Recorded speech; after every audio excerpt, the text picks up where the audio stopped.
So you're autistic and you're at a meeting or something like that, and you say something pretty clear, pretty neutral, but it gets read as rude or it gets read as aggressive, perhaps. Then you try to correct for that. You see their faces, perhaps, you see something's off, and then you try to correct. And when you do that, you're explaining things further, and then it happens to make things worse.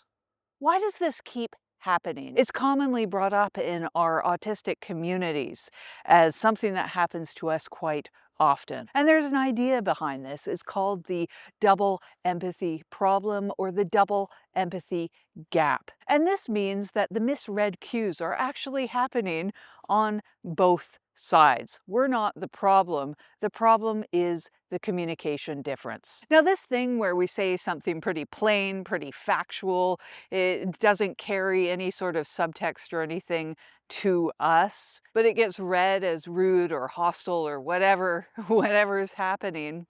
This can happen regardless of masking. We might even be trying to mask, or it might happen because we're maybe not masking as much in certain situations. We just can't. So then we get penalized for it. And then something might happen for us after that happens because, say, we're the minority in this situation, we're the person who's different, so we get punished for that. And that can be hard also if we are doing some of that masking on top of things. It kind of layers and it makes things particularly difficult. So what might happen for some of us then is we might shut down in a way. This might be the situation where we just want to, oh, I don't know, go and leave society and go live in the woods or something.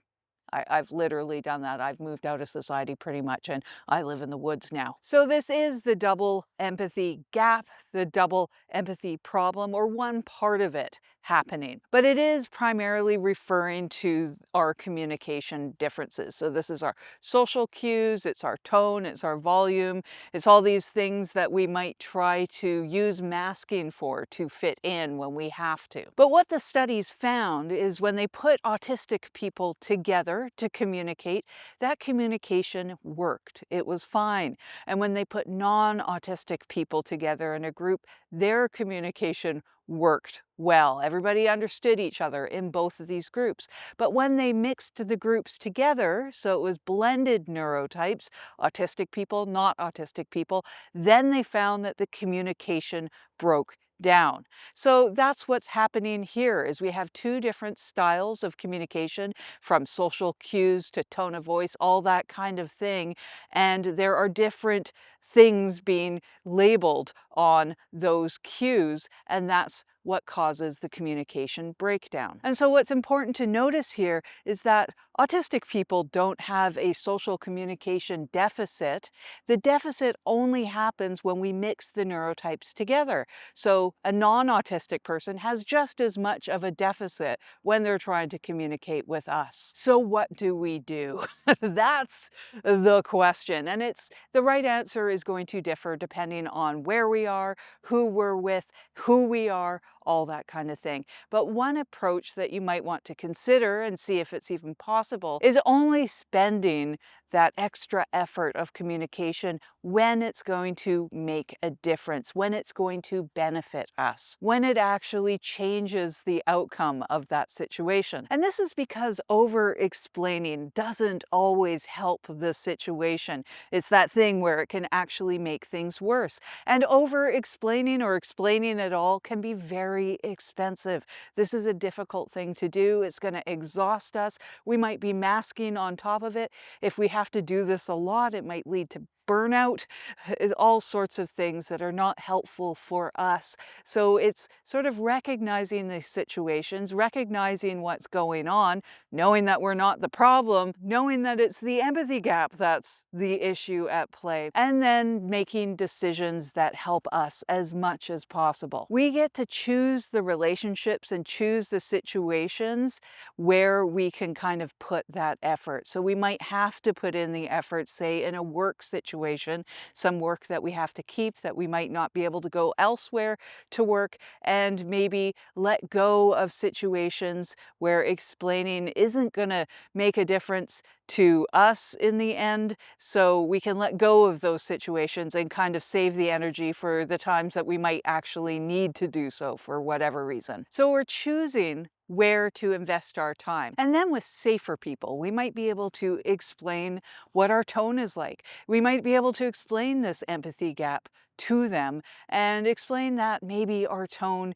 is different than what they are expecting. For example, I get thought of as angry a lot when I'm not at all. I'm just explaining something. I have no emotion attached to whatever I am saying, but they think I'm angry. So if somebody is safer and they're open to a discussion like this, you might explain what your tone means. And so they aren't thinking this. And it might take a few times, it might take some reminders, but it could be worth the investment for that relationship. And then with others who have maybe already made the decision of who you are and are not going to have an open mind for this kind of conversation, maybe it's not worth the effort of continuing on with the explaining. Maybe that's where you just let it go and say, well, they're going to think what they're going to think. Because we don't always have to win over everybody. We don't always have to do this work because it is unfair already what situation we're put into. Because the labor of doing any of this explaining at all, explaining what the empathy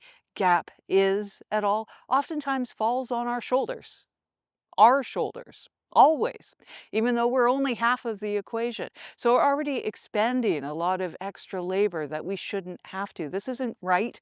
This isn't fair. But unfortunately, that's what is happening for most of us. I mean, it isn't easy for us to always be the people that are flagged with some kind of social deficit when it exists on both sides. And then we need to recognize that there are oftentimes power dynamics at play.